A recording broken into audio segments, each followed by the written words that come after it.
엄마, 문 좀 열어주세요. 그 순간 어머니는 숨이 멎는 듯 놀랐습니다. 딸의 일주기 제사를 앞둔 밤, 이미 장례까지 치른 딸이 집으로 돌아왔습니다. 그리고 딸의 입에서 흘러나온 말은 순자의 가슴을 무너뜨렸습니다. 과연 그녀에게 어떤 일이 있었던 걸까요? 사연 시작 전 구독, 좋아요를 눌러주세요. 여러분의 이야기를 전하고 싶다면 지금 어디에서 영상을 보고 계신지 댓글로 남겨주세요. 다음 이야기 속에 반영하겠습니다. 사연 시작합니다. 딸의 일주기 제사를 하루 앞둔 밤 10시가 조금 넘었을 무렵이었습니다. 빗소리와 천둥 소리에 섞여 낯선 소리가 들려왔습니다. 똑, 누군가 대문을 두드리는 소리였습니다. 순자는 순간 심장이 멎는 듯 했습니다. 이 시각에 이 폭우 속에 누가 찾아온단 말입니까? 귀를 기울이자 다시 두드림이 들려왔습니다. 똑똑. 순자의 손이 덜덜 떨렸습니다. 그러나 그녀는 용기를 내어 현관문을 열었습니다. 그리고 그 순간 눈앞에 선 사람을 보고 그대로 얼어붙었습니다. 빗속에 서 있던 이는 다름 아닌 죽은 줄 알았던 딸 서연이었습니다. 젖은 머리카락이 얼굴에 달라붙어 있었고 온몸은 폭우에 흠뻑 젖어 있었습니다. 하지만 그녀의 두 눈은 또렷하게 빛나고 있었습니다. 엄마. 서연의 목소리가 번개와 천둥 소리에 섞여 들려왔습니다. 순간 순자의 다리가 풀려 그대로 땅바닥에 주저앉았습니다. 서연아, 내가 살아있다니. 이게 무슨 일이냐? 서연이가 사고 난 그날은 유난히도 하늘이 잿빛으로 드리워져 있었습니다. 이른 새벽부터 바람이 매섭게 불어왔고 고택의 낡은 기와들이 서로 부딪히며 불안한 소리를 냈습니다. 순자는 아침 밥상을 차리던 손을 멈추고 잠시 창가에 서서 흐린 하늘을 바라보았습니다. 가슴 어딘가 깊은 곳에서 설명할 수 없는 불안감이 고개를 들고 있었습니다. 오늘따라 왜 이리 가슴이 답답한지 순자는 혼잣말을 흘리며 가슴께를 움켜쥐었습니다. 그 순간 전화벨 소리가 날카롭게 울려 퍼졌습니다. 평소와 달리 불길하게 들려온 그 소리에 순자는 본능적으로 가슴이 철렁 내려앉았습니다. 조심스레 수화기를 들었을 때 들려온 목소리는 차갑고 단호했습니다. 김서연 씨 가족분 되시죠? 안타까운 말씀을 드려야겠습니다. 따님이 교통사고로. 그 한마디가 귀에 꽂히는 순간 순자의 눈앞이 새하얗게 번졌습니다. 세상 모든 소리가 멀어지고 전화기 너머 목소리조차 물속에서 들리는 것처럼 희미해졌습니다. 순자는 수화기를 떨어뜨리고 그대로 주저앉았습니다. 손끝은 차갑게 얼어붙고 다리는 힘을 잃어 벌벌 떨렸습니다. 김순자는 60의 나이에 접어든 은퇴교사였습니다. 그녀는 평생을 시골 마을 아이들을 가르치며 보냈고 퇴직 후에는 고향 고택으로 돌아와 소박하게 살아가고 있었습니다. 고택은 세월의 흔적을 고스란히 간직한 한옥으로 처마 끝에는 제비가 둥지를 틀고 앞마당에는 매화와 국화가 계절마다 피고 졌습니다. 오래된 기와 사이로 스며드는 빗방울조차도 순자에게는 삶의 일부였고 추억의 무늬처럼 소중했습니다. 순자는 매일 새벽이면 일찍 일어나 마당을 쓸고 작은 텃밭에 물을 주었습니다. 땅은 오랜 세월 그 집안 사람들을 먹여 살린 고마운 터전이었고 딸에게 남겨줄 가장 큰 유산이기도 했습니다. 그녀의 삶은 단조롭지만 따뜻했습니다. 아침이면 마을 어르신들이 지나가며 인사를 건넸습니다. 서연어매, 오늘도 부지런하시구먼. 순자는 빙긋 웃으며 대답했습니다. 어르신, 날씨가 맑으니 참 좋습니다. 이웃의 이런 짧은 대화가 순자에게는 하루의 시작을 알리는 소리였습니다. 외동딸 서연은 주중에는 서울에서 출판사 에디터로 일하고 주말마다 고향 집을 찾곤 했습니다. 책과 글을 사랑하는 아이였기에 방 안 책장은 늘 서연이 가져온 원고와 교정지로 가득했습니다. 순자는 그 종이 냄새마저 딸의 성실함을 보여주는 증거처럼 느껴져 마음이 뿌듯했습니다. 서연은 아버지가 세상을 떠난 뒤 그의 유언에 따라 집안의 고택과 토지를 상속받을 예정이었습니다. 이 땅은 서연이가 지켜야 한다는 아버지의 말은 순자의 귀에 아직도 생생히 남아 있었습니다. 그래서일까요? 순자는 딸이 시집을 간 뒤에도 늘 걱정이 앞섰습니다. 세상은 호락호락하지 않고 재산은 때때로 사람의 마음을 변하게 만든다는 것을 순자는 누구보다 잘 알고 있었습니다. 사위 박준호는 겉보기에는 성실한 사람이었습니다. 중소기업에서 임원으로 일하며 매너 있고 단정한 모습을 보였고 마을 사람들 앞에서도 공손히 인사하곤 했습니다. 그러나 순자의 마음 깊은 곳에는 알 수 없는 불안이 있었습니다. 준호가 집에 오면 유독 토지와 재산 이야기를 꺼냈기 때문입니다. 어머니, 요즘 땅은 지금 시세로 얼마나 되나요? 관리하기 쉽지 않을 텐데. 그의 말은 겉으로는 걱정처럼 들렸지만 묘하게 날카롭고 집요했습니다. 순자는 순간적으로 표정을 굳혔지만 곧 억지 웃음을 지으며 대답했습니다. 그런 건 내가 걱정할 일이니 자네는 서연이나 잘 챙기게. 그날 이후로도 준호는 틈만 나면 땅 이야기를 꺼냈습니다. 고택은 오래돼서 유지비가 많이 들 텐데요. 차라리 팔아서 다른 데 투자하면 더 나을 것 같지 않습니까? 순자는 차가운 눈빛으로 그를 바라보다가도 딸의 남편이라는 생각에 말을 삼켰습니다. 서연은 그런 남편의 모습을 크게 의식하지 않는 듯 보였습니다. 오히려 남편과 어머니가 자주 대립하는 것이 마음에 걸리는지 분위기를 부드럽게 바꾸곤 했습니다.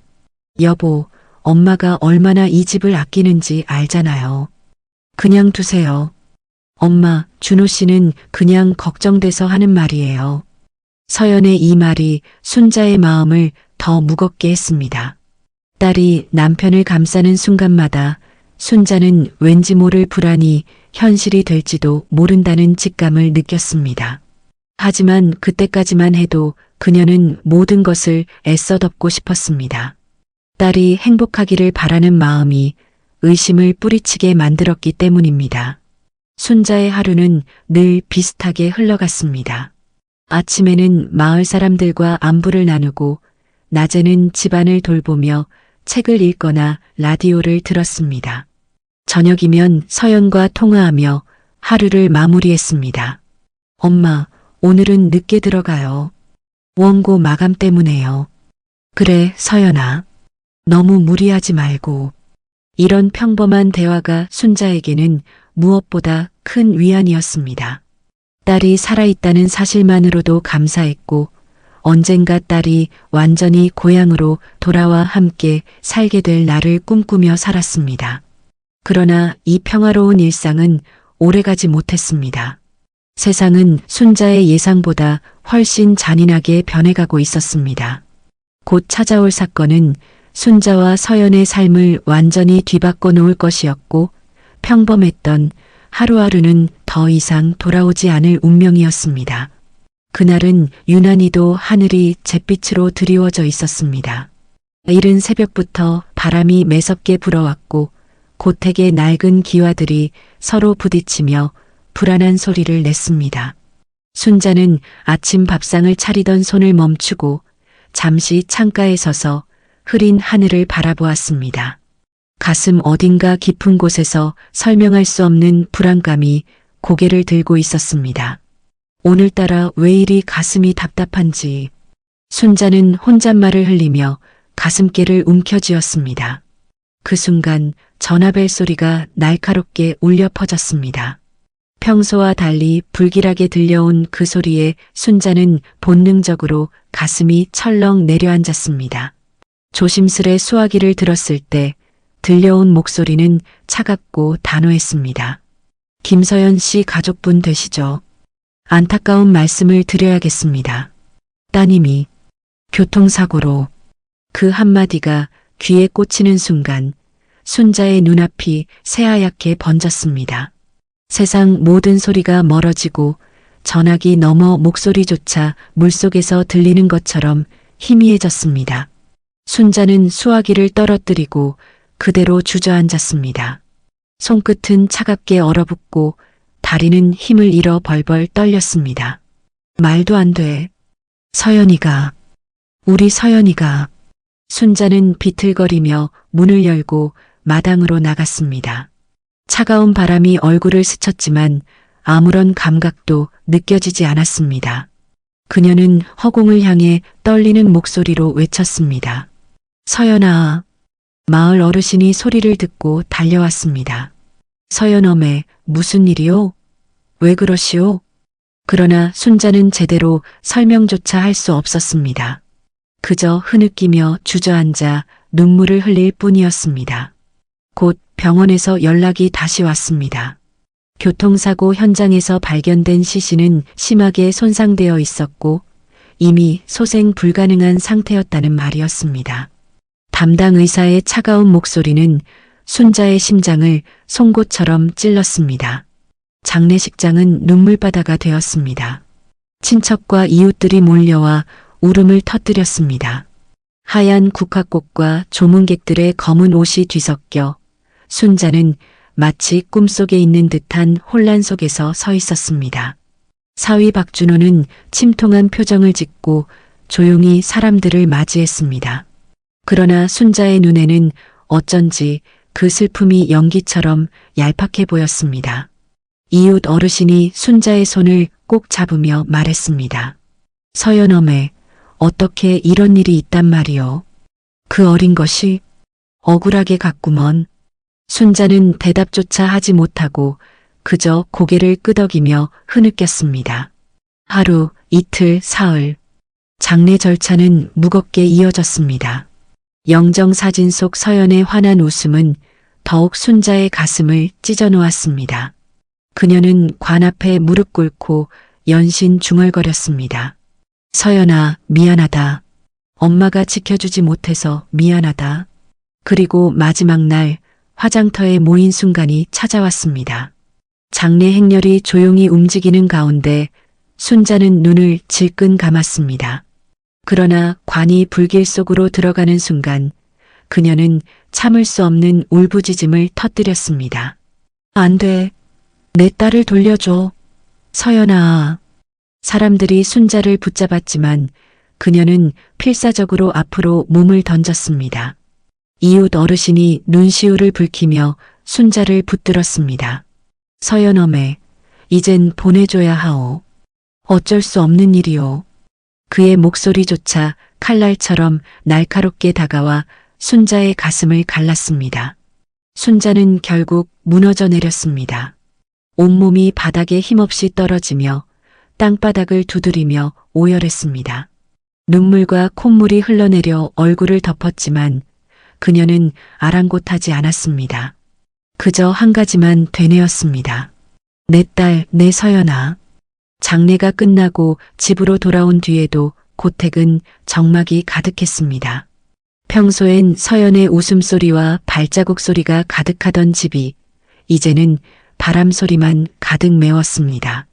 순자는 마루에 홀로 앉아 멍하니 천장을 바라보았습니다. 손끝으로 쓰다듬는 작은 사진 속에서 서연은 여전히 환하게 웃고 있었습니다. 밤마다 순자는 잠에서 깨곤 했습니다. 꿈속에서 서연이 다정히 말하곤 했습니다. 엄마, 걱정하지 마세요. 저 여기 있어요. 그러나 눈을 뜨면 어두운 방 안엔 텅 빈 공기만이 남아 있었습니다. 딸의 일주기 제사가 다가오고 있었습니다. 순자는 매일 새벽마다 절에 가 향을 피우며 기도를 올렸습니다. 부처님, 제발 우리 서연이 영혼이 편히 가게 해주십시오. 아무 탈 없이 저 세상으로 가게 해주십시오. 하지만 기도를 올릴수록 그녀의 마음속 불안은 더욱 깊어져 갔습니다. 무언가 풀리지 않은 매듭처럼 서연의 죽음은 여전히 믿기지 않았습니다. 그러던 어느 날 순자는 준호의 뒷모습을 멀리서 바라보며 묘한 섬뜩함을 느꼈습니다. 장례식 내내 한 방울의 눈물도 보이지 않았던 그의 표정, 그리고 누군가와 전화를 하며 은밀히 속삭이던 모습이 머릿속에서 계속 떠올랐습니다. 이건 무언가 이상하다. 그녀는 속으로 그렇게 중얼거리며 차가운 바람 속에 몸을 웅크렸습니다. 딸의 죽음을 받아들여야 한다는 현실과 믿을 수 없는 의욕 사이에서 순자는 점점 무너져 갔습니다. 그리하여 평화롭던 일상은 이제 돌이킬 수 없는 길로 접어들었습니다. 마루 위에 걸린 풍경 소리가 바람에 울려 퍼질 때마다 순자의 마음은 저며왔습니다. 과거에는 그 소리와 함께 서연의 발걸음 소리가 이어졌습니다. 부엌에서 어머니를 부르는 환한 목소리, 마당에서 웃으며 개를 부르는 소리, 방에서 원고를 읽던 조용한 숨소리. 그러나 이제는 그 모든 것이 사라지고 텅 빈 바람소리만이 집안을 채우고 있었습니다. 순자는 매일 밤 서연의 방문 앞에 서서 조용히 귀를 기울였습니다. 혹시라도 딸이 살아 돌아와 문을 열고 나올 것만 같았습니다. 그러나 안에는 차갑게 식은 공기만 감돌았습니다. 방 안에는 서연이 읽던 책이 그대로 펼쳐져 있었고 책상 위에는 교정지가 반쯤 덮여 있었습니다. 연필 끝에 남은 짙은 흑심이 아직도 따뜻할 것만 같았지만 그것은 더 이상 이어지지 않을 미완의 흔적이었습니다.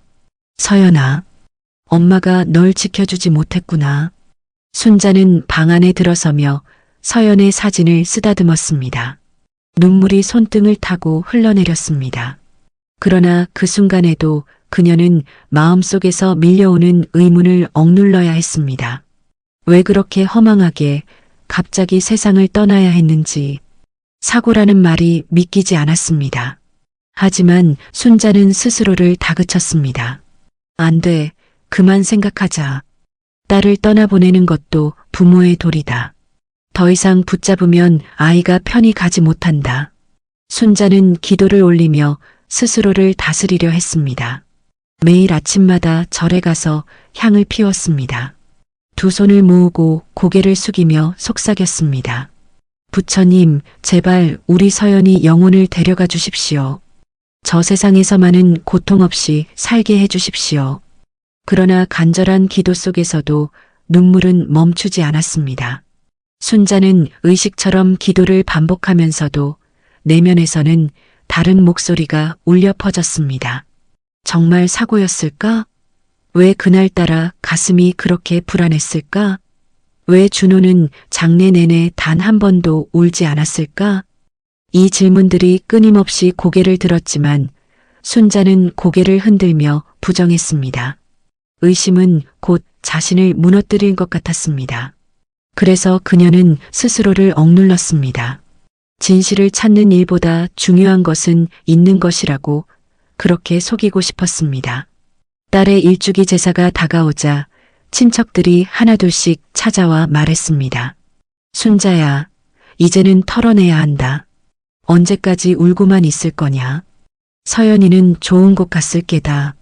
자네가 더는 울면 애만 붙잡는 거라오. 이 말들은 모두 순자를 위로하기 위한 것이었지만 그녀의 마음을 더 무겁게 짓눌렀습니다. 딸을 잊으라는 말은 순자에게는 살아온 삶의 전부를 부정하는 것이나 다름없었습니다. 사위 준호는 더 냉정했습니다. 그는 오히려 담담한 목소리로 말했습니다. 어머니, 이제 정리하시죠. 서연이는 이미 갔습니다. 울어도 돌아오지 않습니다. 순자는 그 순간 심장이 덜컥 내려앉았습니다. 그 말 속에서 남편의 애도는 보이지 않았습니다.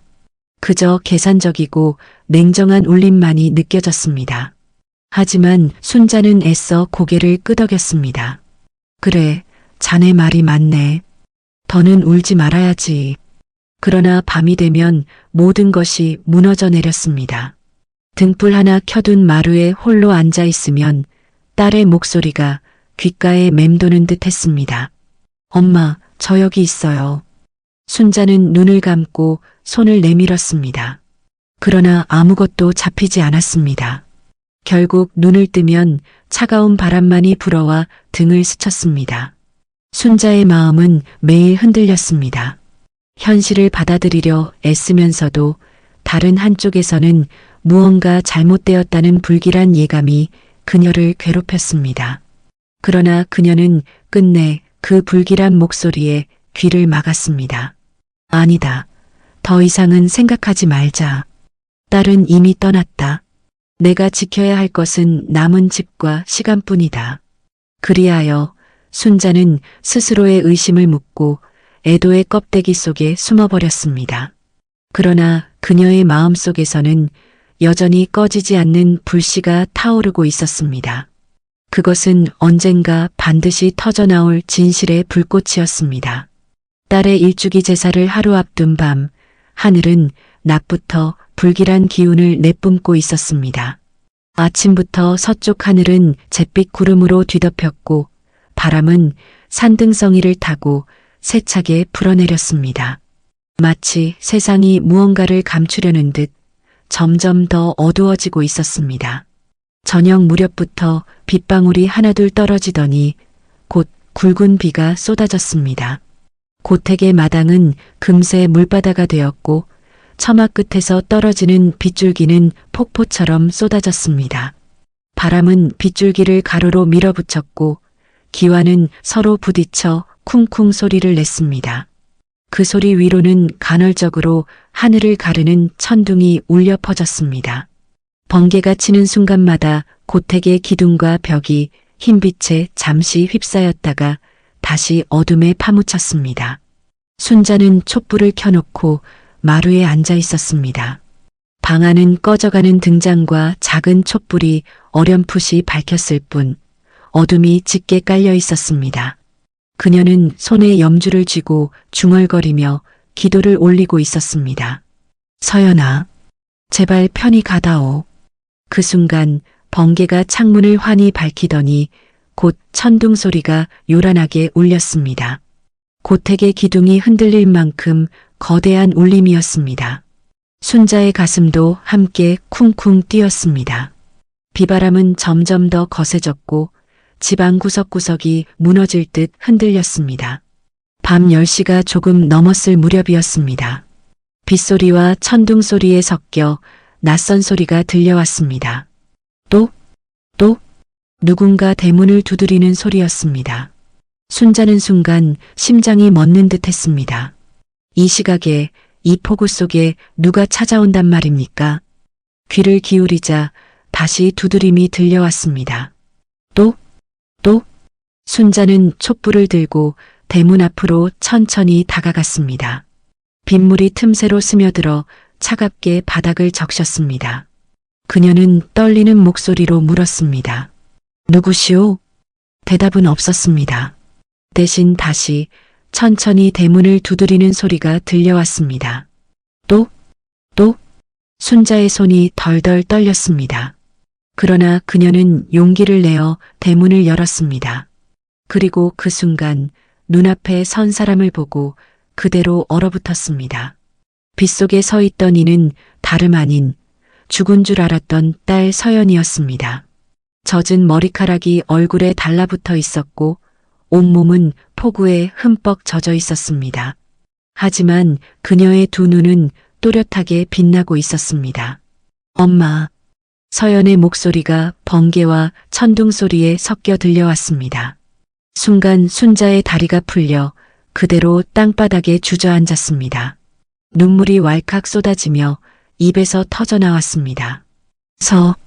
서연아, 내가 살아있다니. 이게 무슨 일이냐? 서연은 떨리는 손으로 어머니를 붙잡았습니다. 엄마, 저 죽지 않았어요. 사람들이 절 죽은 걸로 꾸민 거예요. 순자는 머리를 저으며 믿을 수 없다는 듯 외쳤습니다. 말도 안 된다. 내가 분명히 내 장례를 치렀는데 어떻게 이런 일이 있을 수가 있니? 서연은 눈물을 글썽이며 절규하듯 말했습니다. 엄마, 제 말을 믿어주세요. 아버지가 남기신 유산 때문이에요. 준호 씨가 저를 죽은 사람으로 꾸몄어요. 다 아버지 땅을 차지하려고. 그 순간 천둥이 다시 크게 울려 퍼지며 고택의 처마가 흔들렸습니다. 순자는 몸을 움츠리며 딸을 끌어안았습니다. 폭풍 속에서 둘은 서로의 체온을 느끼며 눈물을 흘렸습니다. 엄마, 제가 살아있다는 걸 세상에 증명해야 해요. 그래야 아버지의 유산이 지켜질 수 있어요. 서연은 온몸이 떨리면서도 단호하게 말했습니다. 순자는 눈을 크게 뜨고 딸을 바라보았습니다.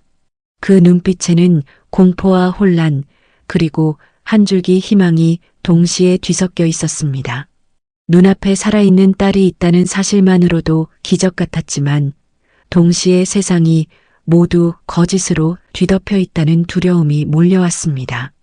그날 밤 빗줄기는 끊임없이 내렸고 천둥은 몇 차례 더 하늘을 갈랐습니다. 서연은 지금까지 노숙인으로 자신을 숨기고 살아오면서 쓰레기 더미의 음식들로 겨우 연명하며 지내왔다고 했습니다. 순자의 집 근처를 배회하며 혹여나 준호가 순자까지 해치지 않을까 주저하다가 1년이 지난 지금이라면 준호의 시선이 순자로부터 멀어져 찾아왔다고 하였습니다. 딸이 1년 동안 거리를 배회하며 지냈다는 생각에 심장에 굵은 소금을 뿌린 것처럼 따갑고 숨을 쉬지 못할 정도로 아파왔습니다. 죽은 줄 알았던 딸이 눈앞에 나타났고 이제는 감춰진 진실을 향해 나아가야 하는 길이 열렸습니다. 순자는 떨리는 손으로 딸의 얼굴을 어루만지며 속삭였습니다. 그래. 서연아. 엄마는 무조건 널 믿어. 내 아가. 그 순간 모녀의 운명은 다시 이어졌습니다. 폭우와 번개가 삼킨 밤 그들은 서로의 존재를 붙잡으며 새로운 싸움의 서막을 열었습니다. 새벽이 밝아올 무렵 빗줄기는 잦아들었지만 순자의 마음속은 폭풍이 여전히 가라앉지 않았습니다.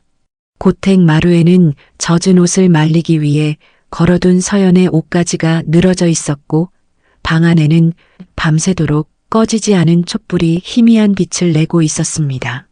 딸이 정말 살아있다는 사실은 분명 눈앞에 있었지만 순자는 그 현실이 여전히 꿈처럼 느껴졌습니다. 손끝에 전해진 따뜻한 체온이 아니었다면 아마 믿지 못했을 것입니다. 아침 햇살이 구름 사이로 희미하게 스며들자 서연은 차가운 손을 녹이며 조용히 입을 열었습니다. 엄마, 이제 더는 숨어 있을 수 없어요. 사람들이 제가 살아있다는 걸 알게 해야 해요. 순자는 떨리는 눈빛으로 딸을 바라보았습니다. 어젯밤의 충격이 채 가시지 않은 얼굴이었지만 그 속에는 강한 결심이 담겨 있었습니다. 그러나 동시에 두려움도 있었습니다. 살아 돌아온 서연을 세상에 드러낸다면 박준호가 가만히 있지 않을 것이 분명했기 때문입니다. 서연아, 너의 말은 알겠지만 우리가 함부로 움직였다가 무슨 봉변을 당할지 몰라. 엄마는 너가 무사히 돌아온 것만도 기적인데. 순자의 목소리는 염려와 사랑이 뒤섞여 떨렸습니다. 서연은 고개를 저으며 단호히 대답했습니다. 엄마, 아버지 땅이 위험해요. 준호 씨가 이미 서류를 위조했을 거예요. 제가 사망자로 등록되면 상속권은 순식간에 그의 손에 들어갈 수 있어요. 그걸 막으려면 지금 당장 제 존재를 증명해야 해요. 그 순간 순자의 눈이 크게 흔들렸습니다. 남편이 평생 지켜온 땅, 그리고 유언으로 딸에게 남긴 마지막 재산. 그것은 단순한 땅이 아니었습니다. 집안의 뿌리이자 세대를 이어내려온 삶의 증거였습니다. 그 재산이 탐욕스러운 사위의 손에 넘어간다면 남편의 명예까지도 더럽혀질 터였습니다. 순자는 결국 결심을 굳혔습니다. 좋다, 가자. 경찰에 직접 말해보자. 진실을 밝히는데 시간이 더 걸릴수록 너가 위험해질 게다. 그날 오후 모녀는 함께 읍내 경찰서를 찾아갔습니다. 서연은 모자를 깊게 눌러쓰고 얼굴을 가린 채였지만 여전히 눈빛은 또렷했습니다. 경찰서를 들어서는 순간 순자의 심장은 거세게 뛰었습니다. 마치 새로운 세계의 문을 넘는 듯한 두려움이 온몸을 휘감았습니다. 순자는 담당 형사를 찾아가 떨리는 목소리로 말했습니다. 이 아이가 제 딸 김서연입니다. 멀쩡히 살아 있습니다. 그런데 어떻게 사망진단서가 나올 수 있습니까? 장례까지 치르게 했단 말입니다. 형사의 눈이 커졌습니다. 그는 서연을 자세히 살펴보며 잠시 말을 잇지 못했습니다. 그러나 이내 고개를 저으며 차갑게 말했습니다. 어머니, 무슨 말씀인지 이해합니다만 기록상 김서연 씨는 이미 사망 처리되었습니다. 사망진단서와 호적 정리 서류가 모두 접수됐습니다. 지금으로서는 그 기록을 뒤집을 방법이 없습니다. 순자는 깜짝 놀라며 목소리를 높였습니다. 말도 안 됩니다. 이렇게 제 앞에 살아있는데도 죽은 사람이라고 하다니요. 서연도 분노를 참지 못했습니다. 제가 살아있는 증거가 이렇게 분명한데 왜 믿어주지 않으시는 거예요? 제 목소리를 들으셨잖아요. 지문을 대조해 보세요. DNA를 검사해 보셔도 돼요. 그러나 형사의 얼굴은 굳어 있었습니다. 저희도 절차가 있습니다. 이미 법적으로는 사망자로 확정된 상태라 단순히 본인이 나타났다고 해서 쉽게 번복할 수는 없습니다. 정식 소송을 제기하거나 증거를 가져오셔야 합니다. 그 말을 들은 순간 순자의 다리가 풀려 의자에 털썩 주저앉았습니다. 눈앞이 아득해지고 세상이 자신을 밀어내는 듯 했습니다. 경찰조차 믿어주지 않는다면 어디에 기댈 수 있단 말입니까? 서연은 어머니의 손을 꼭 붙잡았습니다. 엄마, 포기하지 마세요. 우리가 증거를 찾아야 해요. 준호 씨가 뭔가를 숨겨놨을 거예요. 그걸 찾아내면 경찰도 믿을 수밖에 없어요. 순자는 떨리는 눈을 감았습니다. 눈물 한 줄기가 흘러내렸지만 그 속에는 더 이상 물러서지 않겠다는 결의도 깃들어 있었습니다. 어쩌면 이 순간이야말로 진정한 첫걸음이었는지도 모릅니다. 경찰서를 나서는 모녀의 발걸음은 무겁고 불안했습니다. 그러나 동시에 서로의 손을 더욱 세게 움켜쥐고 있었습니다. 세상이 등을 돌려도 두 사람만큼은 끝까지 함께 싸워야 한다는 사실을 알고 있었기 때문입니다. 길 위에는 아직도 빗물이 고여 있었고 어제의 폭우가 남긴 흔적이 곳곳에 남아 있었습니다. 그러나 순자의 눈에는 그 웅덩이가 단순한 물이 아니라 앞으로 넘어야 할 수많은 장애물의 그림자처럼 보였습니다. 그녀는 속으로 조용히 다짐했습니다. 무슨 일이 있어도 이 아이를 지켜내고 말겠다. 아무리 험한 길이라도 끝까지 함께 가겠다. 그날 이후 순자의 발걸음은 더 이상 예전의 평범한 일상으로 돌아갈 수 없게 되었습니다. 경찰의 차가운 말은 오히려 모녀를 더 단단하게 묶었고 세상이라는 거대한 벽에 맞서 싸우기 위한 순간이 되었습니다. 경찰서에서 돌아온 모녀의 발걸음은 무거웠습니다. 세상은 분명히 살아있는 사람을 두 눈으로 보고도 죽은 자로 취급했고 진실은 철저히 서류와 도장의 권력에 가려져 있었습니다. 하지만 두 사람은 이미 관문을 넘어섰습니다. 이제는 물러설 곳이 없었습니다. 순자는 고택의 마루에 앉아 긴 한숨을 내쉬었습니다. 촛불이 바람에 흔들리듯 그녀의 마음도 불안하게 떨리고 있었습니다. 서연은 옆에 앉아 어머니의 손을 꼭 잡았습니다. 엄마, 우리 편이 아무도 없는 것 같아도 반드시 믿어줄 사람이 있을 거예요. 우리는 혼자가 아니에요. 그 말은 작았지만 어둠 속에서 작은 등불처럼 빛났습니다. 며칠 뒤 마을 사람들이 하나둘 소문을 듣고 찾아왔습니다. 누군가 순자의 집 근처에서 서연을 본 것이었습니다. 그러나 사람들의 반응은 둘로 갈렸습니다. 내 눈으로 봤네. 서연아가 분명 살아있더군. 저 얼굴 내가 어떻게 잊겠어. 이웃 어르신은 확신에 찬 목소리로 말했습니다. 그의 눈빛은 흔들림이 없었습니다. 마을의 소문은 순식간에 퍼졌고 사람들은 두 갈래로 나뉘어 서로의 말을 부정했습니다. 순자는 이웃 어르신의 말을 붙잡고 싶었지만 아직 때가 아니었기 때문에 들어도 못 들은 척 소문을 무시했습니다.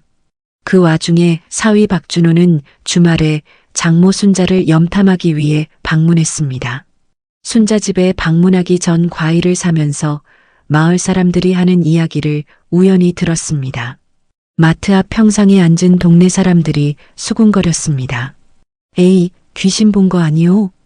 이미 장례까지 치른 애를 봤다니. 순자 여사가 너무 딸을 그리워하다 보니 헛것을 보는 게지. 준호는 동네 사람들에게 별일 아니라는 듯 말했습니다. 장모님께서 충격을 크게 받으셔서 아마도 착각을 하시는 겁니다. 여러분도 이해해 주시길 바랍니다.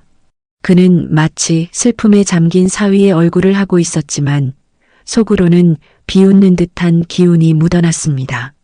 그의 연기는 치밀했고 사람들의 의심을 더욱 부채질했습니다. 과일거리를 사들고 장모 순자 집에 방문했습니다.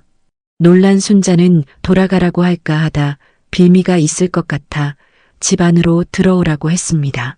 서연은 눈치 빠르게 준호에게 들키지 않게 숨었습니다. 준호의 눈빛을 바라본 순자의 마음은 점점 굳어졌습니다. 울지 않는 그의 태도, 상속 이야기를 슬며시 흘리는 모습은 결코 정상적인 사위의 행동이 아니었습니다.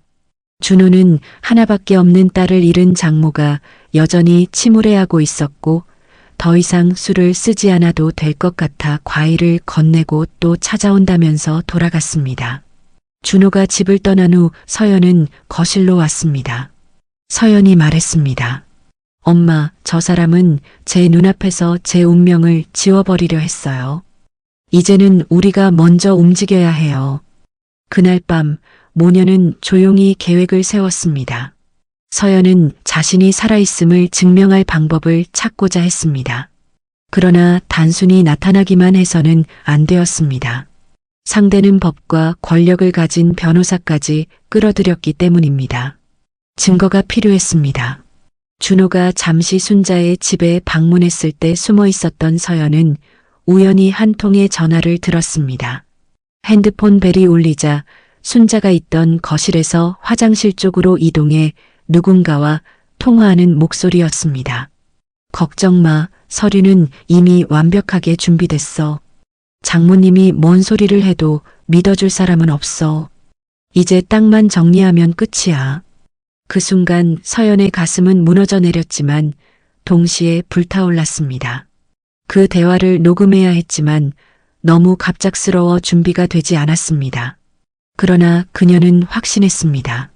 분명 어딘가에는 더 명확한 증거가 있을 거라는 것을. 며칠 후 순자는 동네 제일 믿을 만한 이웃 어르신에게 조심스레 털어놓았습니다. 어르신, 우리 서연이는 살아있습니다. 내 눈으로 보고 손으로 만졌습니다. 어르신은 잠시 말이 없더니 이윽고 고개를 끄덕였습니다. 서연어매, 내가 믿소. 그럼 내가 본 것도 틀림없이 서연이었군. 내가 도울 수 있는 일 있으면 말하시오. 그 말은 순자에게 큰 힘이 되었습니다.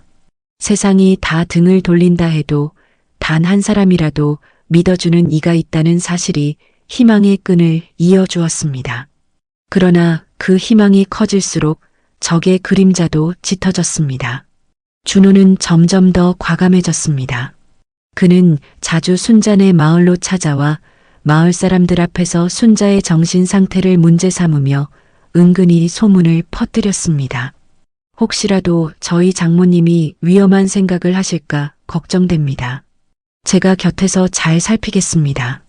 그의 말은 마치 배려하는 것처럼 들렸지만 사실은 순자를 점점 고립시키려는 술책이었습니다.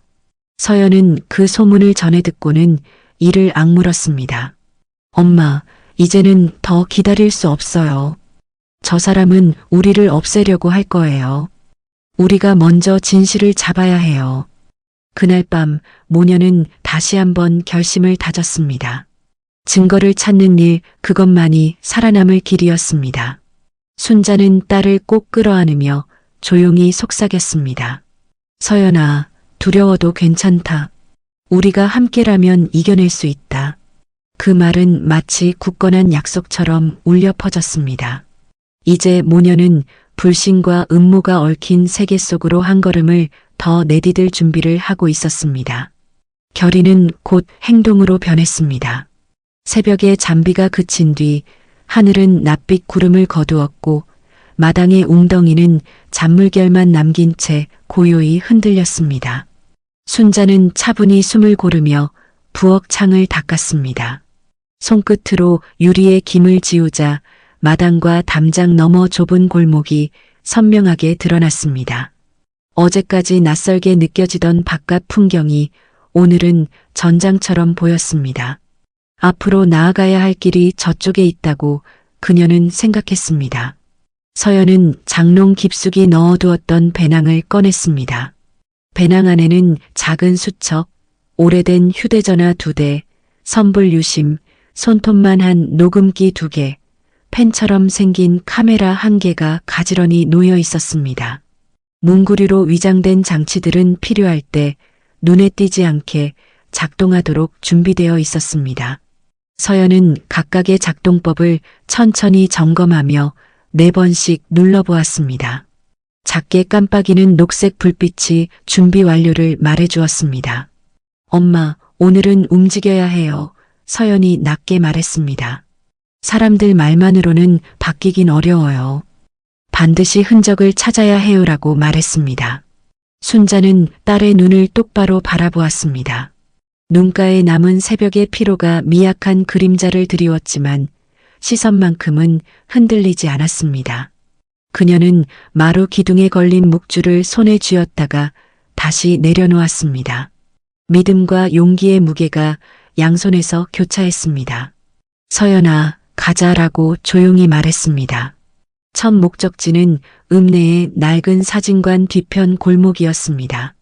이웃 어르신이 예전에 일부러 빌려두었다던 작은 창고가 그곳에 있었습니다. 문짝은 오래되어 긁힌 자국이 많았고 자물쇠는 손때가 묻어 반들거렸습니다. 어르신은 걱정스러운 얼굴로 모녀를 맞았습니다. 여기서 잠시 준비를 하시오. 혹시 일이 커지면 이곳으로 피해라라고 말했습니다. 순자는 깊게 허리를 숙였습니다. 어르신, 고맙습니다. 라고 말했습니다. 따뜻한 온기가 등허리를 감싸며 내려앉았습니다. 믿음의 사람이 있다는 사실이 숨을 고르게 했습니다. 계획은 3갈래로 나뉘었습니다. 하나는 박준호의 동선을 파악해 집을 비우는 시간을 확보하는 일, 둘째는 변호사 최영수가 관리하는 문서의 흔적을 찾는 일, 셋째는 박준호의 집 내부에 장치를 설치하는 일이었습니다. 셋은 동등하게 중요했지만 마지막 단계가 가장 위험했습니다. 문 하나를 잘못 열면 모든 것이 끝날 수 있었습니다. 정오쯤 서연은 회사 시절에 쓰던 메신저와 메일을 확인했습니다. 장례 뒤로 휴면 처리된 계정은 다행히 아직 완전히 폐쇄되지 않았습니다. 받은 편지함 하단에 계약 검토라는 제목의 메일 묶음이 보였습니다. 보낸 사람은 최영수의 사무실 비서였습니다. 첨부 파일에는 부동산 관련 위임장 템플릿과 소유권 이전 사전 점검표라는 평범해 보이는 문서가 있었습니다. 그러나 표 하단에 사망자 재산 정리 체크라는 작은 메모가 회색 글씨로 달려 있었습니다. 서연은 그 단어를 보는 순간 승강기가 갑자기 멈춘 것처럼 심장이 철렁 내려앉았습니다.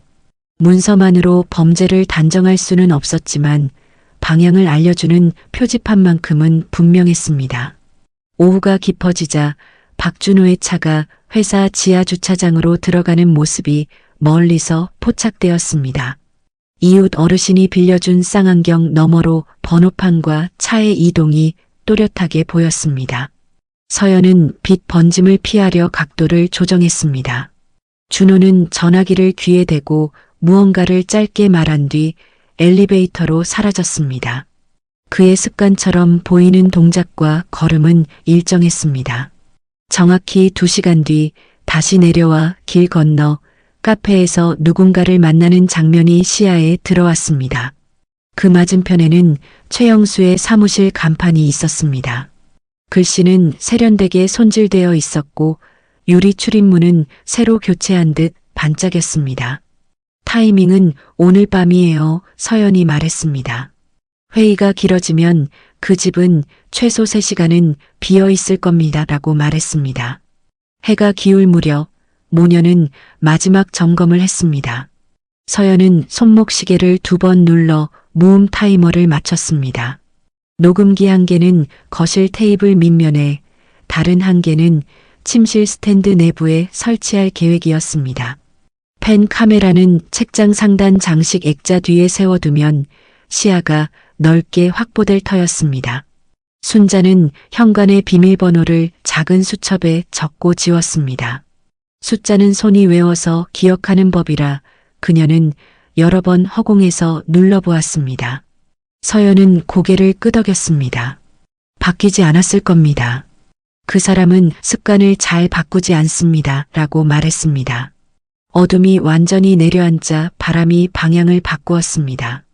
골목의 전선이 낮게 울었고 습한 공기는 피부에 얇은 막처럼 들러붙었습니다. 멀리서 기차가 지나가는 소리가 낮게 깔렸습니다. 도시의 소음이 잦아드는 시간, 사람들의 경계도 조금은 낮아지는 시간, 모녀는 그림자처럼 움직였습니다. 아파트 단지의 보안등은 일정 간격으로 주위를 비추고 꺼졌습니다. 엘리베이터 대신 계단을 선택한 이유는 소음과 시간 때문이었습니다. 발 뒤꿈치를 바닥에 대지 않도록 조심히 디디며 7층을 올라가자 숨이 얕게 가빠졌습니다. 복도에는 세제 냄새와 전자제품의 열기가 섞인 공기가 머물러 있었습니다. 서연은 귀를 문에 바짝 붙였습니다. 안쪽이 비어있다는 고요가 귓속으로 스며들었습니다. 비밀번호를 누르는 손끝에서 땀이 배어나왔습니다. 마지막 숫자를 누르는 순간 자물쇠가 낮게 딸깍하고 풀렸습니다. 거실은 반쯤 열린 커튼 사이로 도시의 불빛이 들어와 푸른 음영을 만들고 있었습니다. 테이블 위에는 반쯤 마른 머그컵, 검은색 자동차 키, 뒤집힌 잡지가 흩어져 있었습니다. 모든 것이 제자리에 있는 듯 보였지만 서연의 눈에는 낯설었습니다. 자신의 물건이 사라진 자리들이 빈 칸처럼 보였습니다. 그녀는 호흡을 일정하게 유지하며 움직였습니다. 순자는 문 앞으로 한 발 떨어져 서서 시간을 재고 주변 소리를 감시했습니다. 복도 끝에서 딩하고 엘리베이터 도착음이 울리자 두 사람은 동시에 굳어섰습니다. 발걸음 소리가 반대편으로 옮겨가자 서서히 긴장이 풀렸습니다. 설치 순서는 정해져 있었습니다. 첫째, 테이블 밑면 왼쪽 끝에 녹음기 부착. 둘째, 스탠드 내부 전구 받침대 뒤편에 2번째 장치 삽입. 셋째, 책장 상단 액자 뒤 펜 카메라 세팅. 마지막으로 현관 신발장 틈에 얇은 자석형 보조 장치 부착이었습니다. 서연은 테이블 아래로 몸을 숙였습니다. 나무결 사이가 생각보다 거칠었습니다. 작은 양면 테이프를 떼어내는 사각하는 소리가 유난히 크게 들렸습니다. 장치를 붙이고 버튼을 3번 눌러 무음 녹화를 시작했습니다. 붉은 조명은 1초간 점등된 뒤 바로 꺼졌습니다. 침실 스탠드의 나사는 손으로도 풀 수 있는 구조였습니다. 전구를 빼내자 미지근한 열이 손바닥에 전해졌습니다. 서연은 미리 준비한 얇은 투명 끈으로 장치를 고정하고 전구를 다시 돌려 끼웠습니다.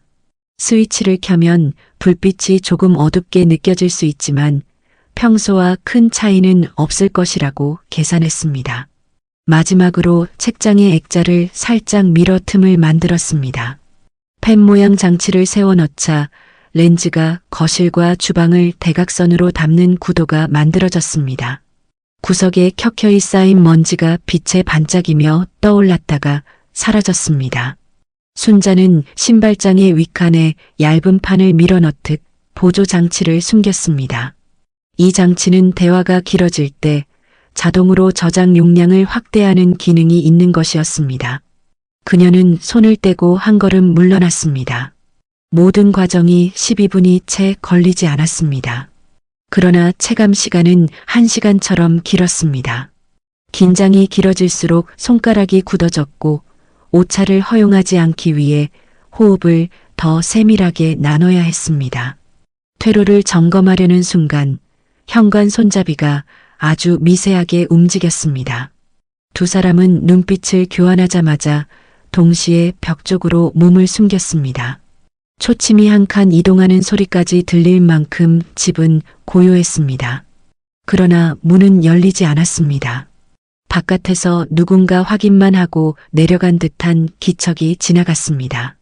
위기의 파도가 멀어지자 무릎에 몰렸던 힘이 느슨해졌습니다. 땀이 식으며 등줄기에 한기가 스며들었습니다. 내려오는 길에는 굳이 서두르지 않았습니다. 위험은 대개 끝났다고 생각한 순간에 고개를 들었기 때문입니다. 단지 출구를 통과하기 전 마지막 회전을 돌 때 서연은 뒤를 한 번 더 바라보았습니다. 어둠 속의 문패가 흐릿한 금빛으로 반짝였습니다. 그 문 뒤에서 곧 무언가가 시작될 것이라고 그녀는 확신했습니다. 창고로 돌아온 뒤 서연은 노트북을 꺼내 장치와 연동되는 상태를 점검했습니다. 실시간 전송은 위험했기에 자동 저장과 예약 동기화로 설정을 바꾸었습니다. 신호가 약간 흔들리다 곧 안정되었습니다. 화면 상단 작은 아이콘이 초록색으로 변하자 순자는 처음으로 길게 숨을 내쉬었습니다. 서연은 구겨진 셔츠 소매를 펴며 말했다가 곧 조용히 입술을 다물었습니다. 긴장은 아직 끝나지 않았습니다. 다음 목표는 문서의 원본 흔적을 파악하는 일이었습니다. 최영수의 사무실은 업무 끝 무렵에 접수 서류가 몰리는 습관이 있었고 야간에는 경비가 허술하다는 소문이 돌았습니다. 직접 침투는 무모했습니다. 대신 우회로를 택하기로 했습니다. 서연은 과거 거래처 담당자를 떠올렸습니다. 인감증명 대리 발급 심부름을 하던 작은 사무소 직원이 그 근처에 여전히 근무하고 있었습니다. 그녀는 공중전화에서 전화를 걸었습니다. 임시로 범용인증서 로그 기록을 확인하고 싶습니다. 수수료는 드리겠습니다. 라고 말했습니다. 목소리는 낮고 단호했습니다. 이름을 밝히지 않았지만 상대는 오래된 인연을 기억하는 듯 짧게 가능하다고 답했습니다. 대가가 오갔고 그 결과 한 줄의 기록이 전달되었습니다.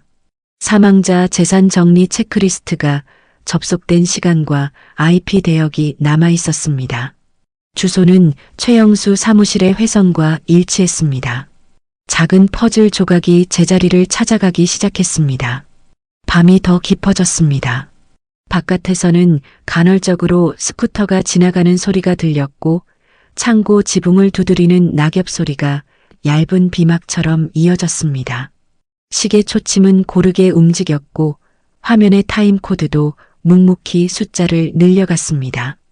23시 41분 거실 화면에 불빛이 켜졌습니다. 박준호가 들어오는 모습이 펜 카메라 렌즈에 잡혔습니다. 그의 상의는 구겨져 있었고 넥타이는 헐겁게 풀려 있었습니다. 왼손에는 검은 가죽 서류철이 들려 있었습니다. 그는 신발을 대충 차곡차곡 밀어넣고 거실로 들어왔습니다. 단정하려는 버릇이 있던 사람의 무심한 동작이 익숙하지 않은 듯 어설펐습니다. 준호는 휴대전화를 테이블에 내던지고 소파에 몸을 던졌습니다. 한동안 천장을 보다가 갑자기 웃음을 흘렸습니다. 그 웃음은 길지 않았지만 의미심장했습니다.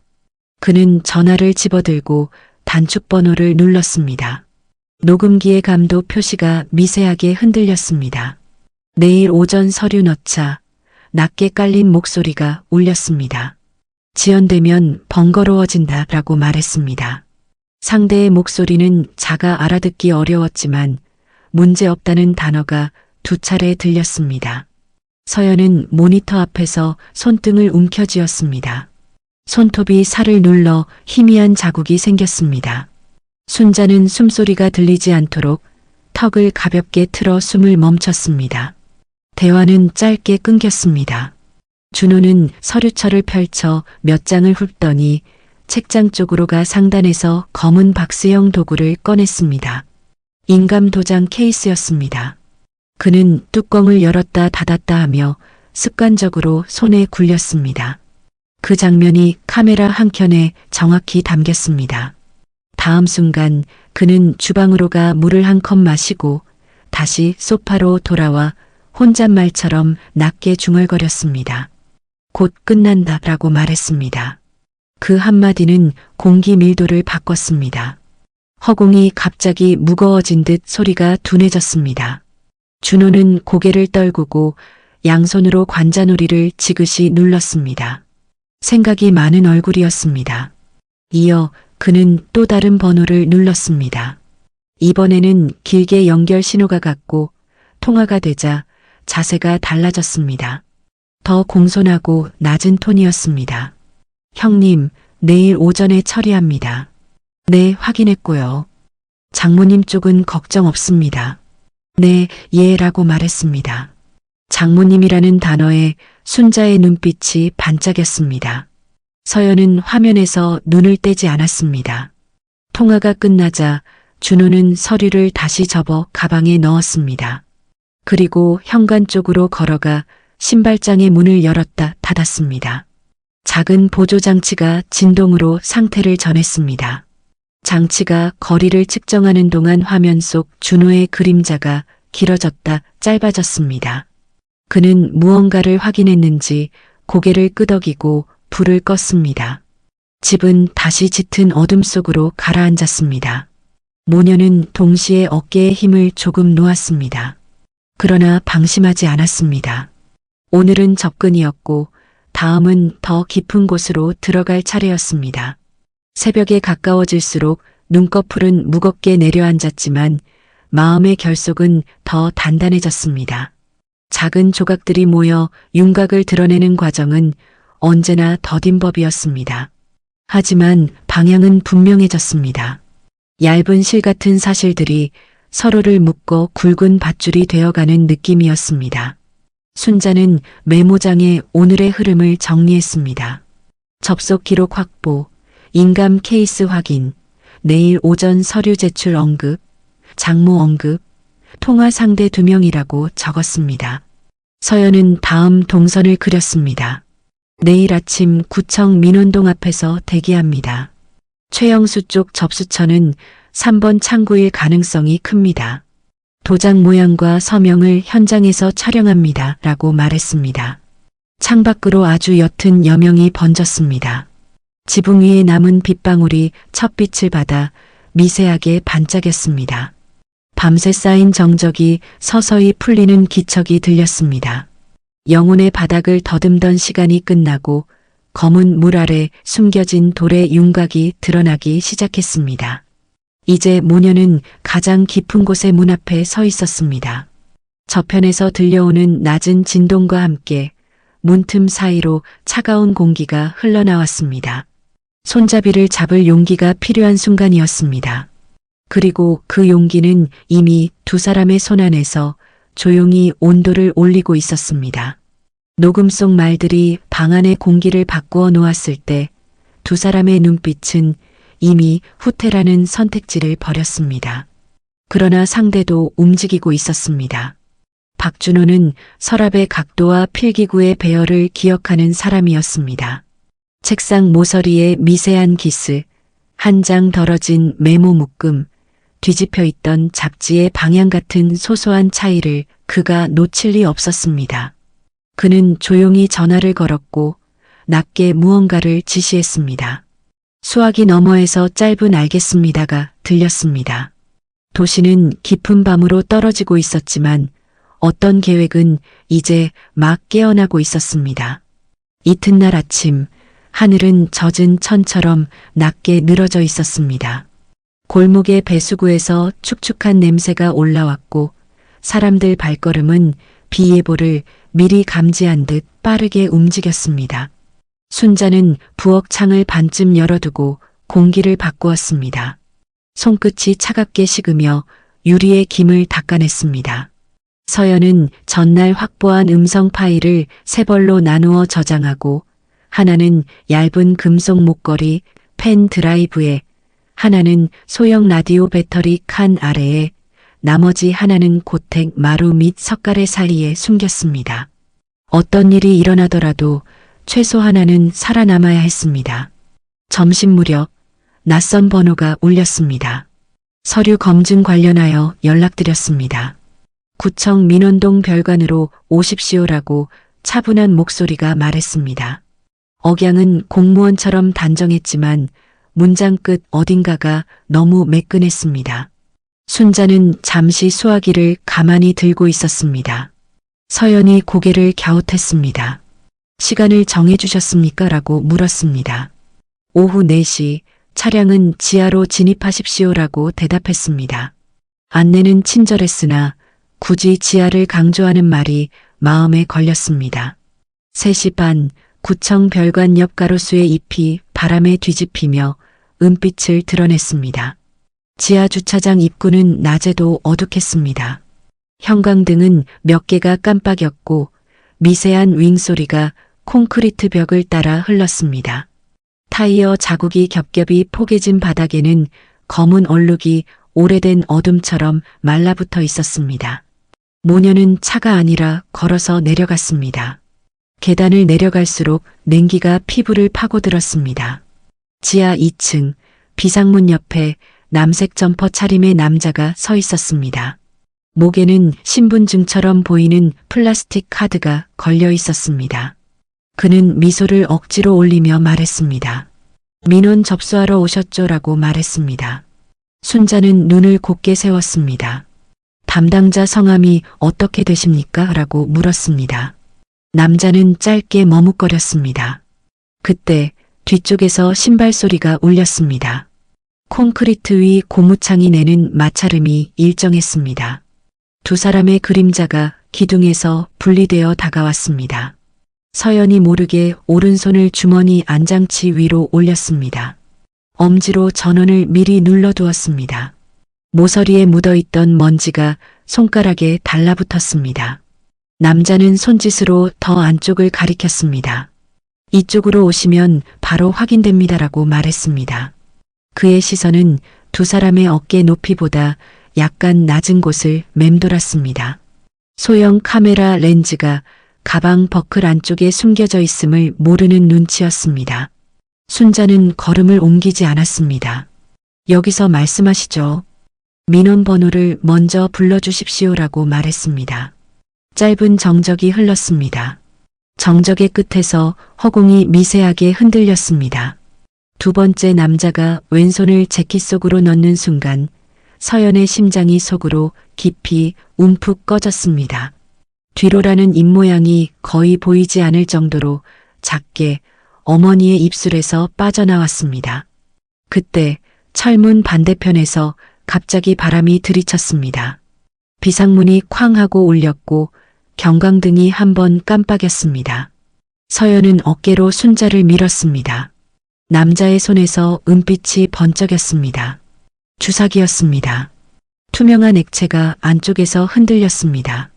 시간은 얇은 유리처럼 늘어졌고 소리는 한 방 늦게 따라왔습니다. 순자는 손에 들고 있던 장바구니를 남자의 손목에 사정없이 내리쳤습니다. 유리병이 부딪히며 깨졌고 장바구니 안에 있던 막걸리와 식초가 흩뿌려졌습니다. 알코올 냄새와 신내가 동시에 공기를 찔렀습니다.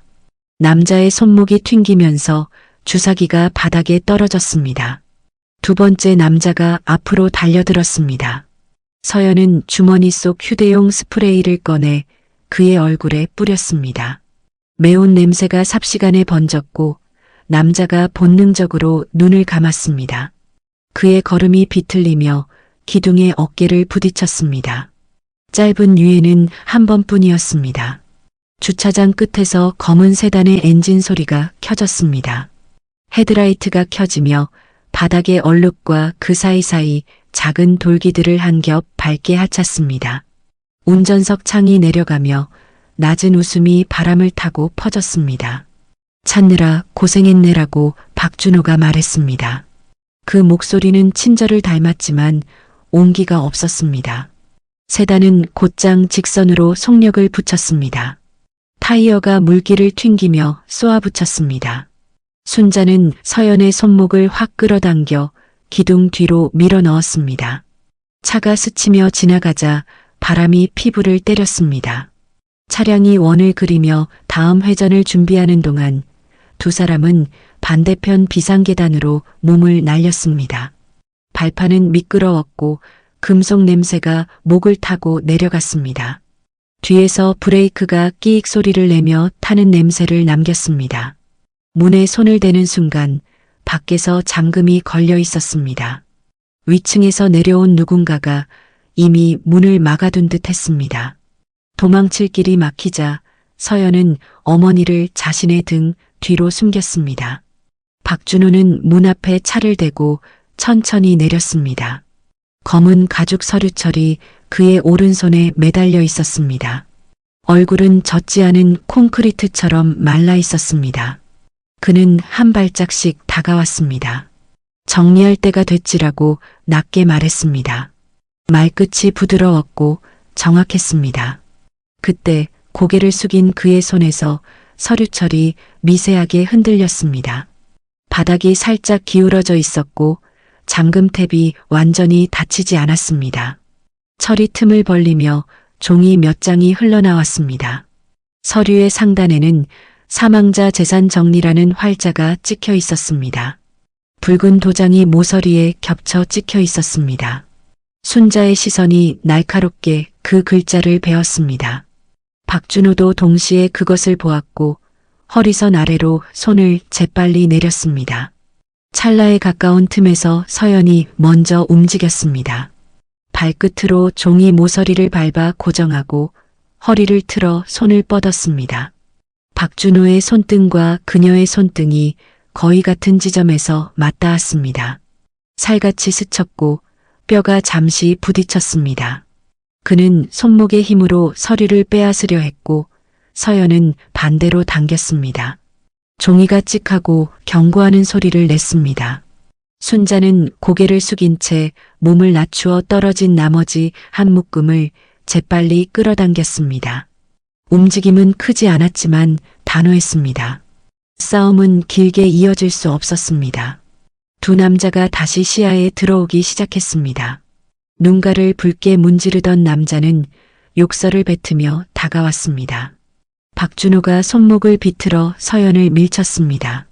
그녀의 어깨가 철랑간에 부딪히며 무거운 금속음이 울렸습니다. 숨이 먹먹해졌습니다. 그는 다른 손으로 옆구리에서 무언가를 꺼냈습니다. 휴대용 전기 충격기였습니다. 푸른 불꽃이 짧게 터졌습니다. 공기가 오존 냄새로 가득 찼습니다. 순자는 본능적으로 몸을 던졌습니다. 전류가 팔뚝을 스치며 내려갔습니다. 피부가 타는 듯 찌릿한 통증이 퍼졌습니다. 무릎이 바닥에 닿았고 콘크리트 가루가 손바닥에 박혔습니다. 그 사이 서연은 어머니를 붙들어 일으켰습니다. 눈앞에서 번쩍거리는 빛이 몇 초간 시야를 토막냈습니다. 박준호는 숨을 크게 들이마셨습니다. 그는 다시 전원을 눌렀습니다.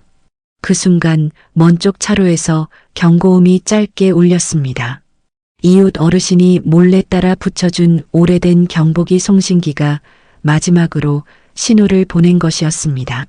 주차장 입구에 보안 요원이 잠시 고개를 돌렸고 위층에서 내려오던 젊은 남녀 두 사람이 소리가 나는 쪽을 바라보았습니다. 사람의 시선이 모이는 순간 박준호는 표정을 갈아치웠습니다. 그는 갑자기 전기 충격기를 뒤로 감추고 차분한 목소리로 말했습니다. 장모님, 여기서 이러시면 곤란합니다. 올라가시죠라고 말했습니다.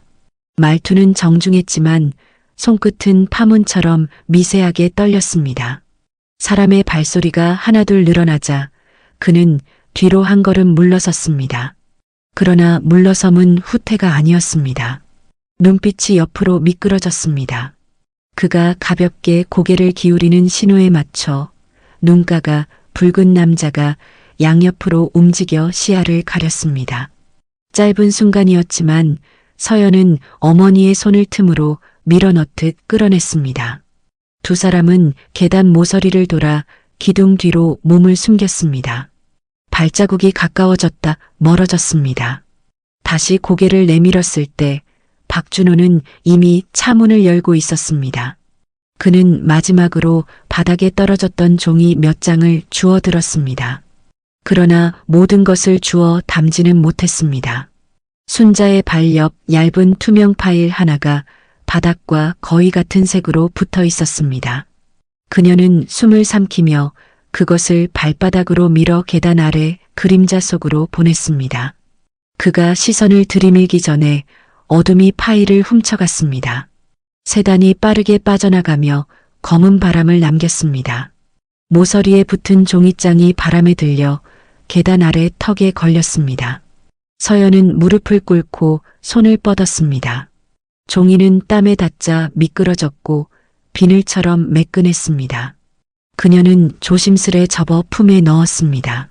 손바닥이 떨렸습니다. 순자는 팔을 부여잡았습니다. 전류가 스친 자리에서 열이 천천히 가라앉고 있었습니다. 지상으로 올라오자 저녁의 공기가 얼굴을 식혔습니다. 하늘은 금속 잿빛에서 서서히 납작한 청회색으로 변하고 있었습니다. 사람들의 웅성거림이 뒤에서 사라졌습니다. 모녀는 인도를 따라 천천히 걸었습니다. 도시의 소음이 다시 일상으로 돌아가고 있었지만 발걸음 위로 얇은 불안이 남아 있었습니다. 빌딩의 유리창에 스친 두 사람의 실루엣이 길게 늘어졌습니다. 안전한 곳으로 몸을 숨긴 뒤 파일을 펼쳤습니다. 첫 장의 상단에는 위임장과 인감증명 사본이 겹쳐 있었고 중간에는 사망진단 사본이 끼워져 있었습니다. 하단 각주에는 접수 예정일과 시간, 창구 번호가 작게 인쇄되어 있었습니다. 붉은 도장 자국이 겹쳐 찍히며 원본 특유의 잉크 번짐을 보여주고 있었습니다. 서연은 입술을 깨물었습니다. 종이에서 잉크 냄새가 아주 희미하게 올라왔습니다. 순자가 깊게 숨을 들이마셨습니다. 이제 말이 아니라 증거로 대답할 수 있겠습니다라고 말했습니다. 그러나 시련은 몸에 상처만 남긴 것이 아니었습니다.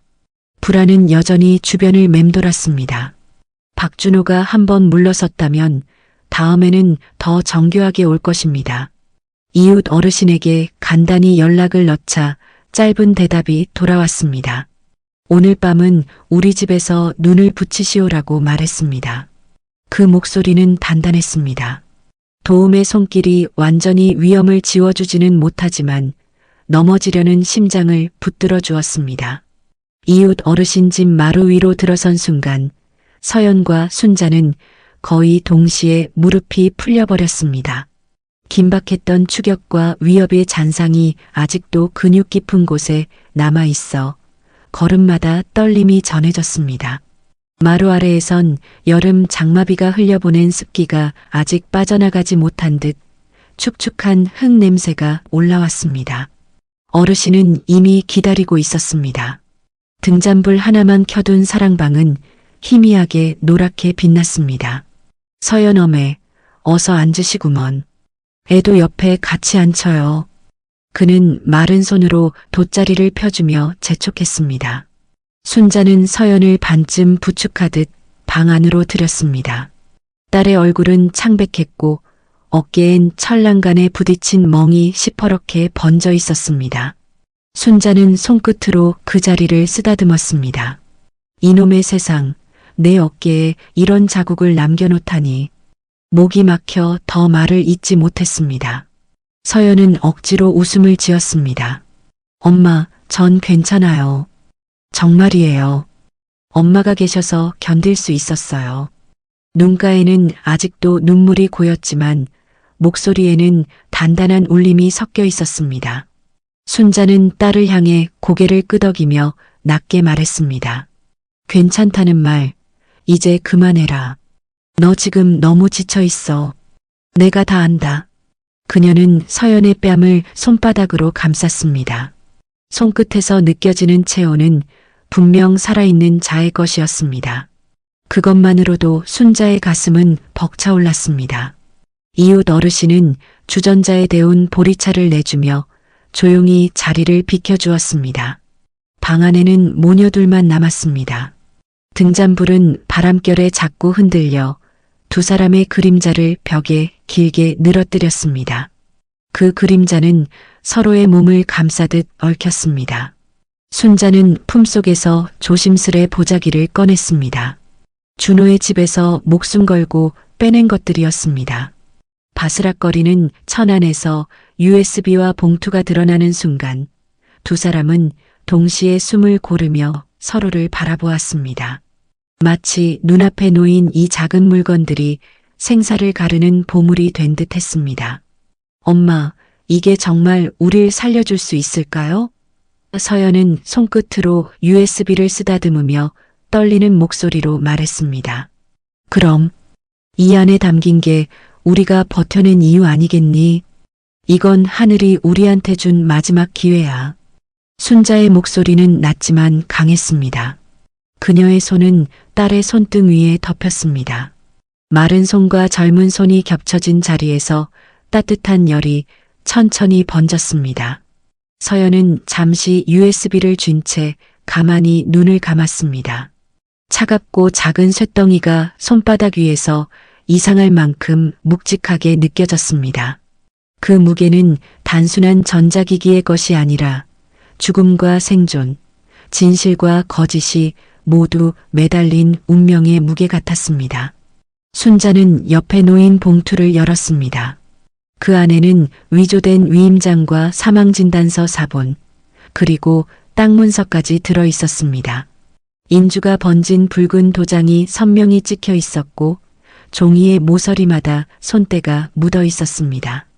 거짓으로 쌓아 올린 권력의 흔적이었지만 동시에 그것은 상대를 무너뜨릴 증거가 되기도 했습니다.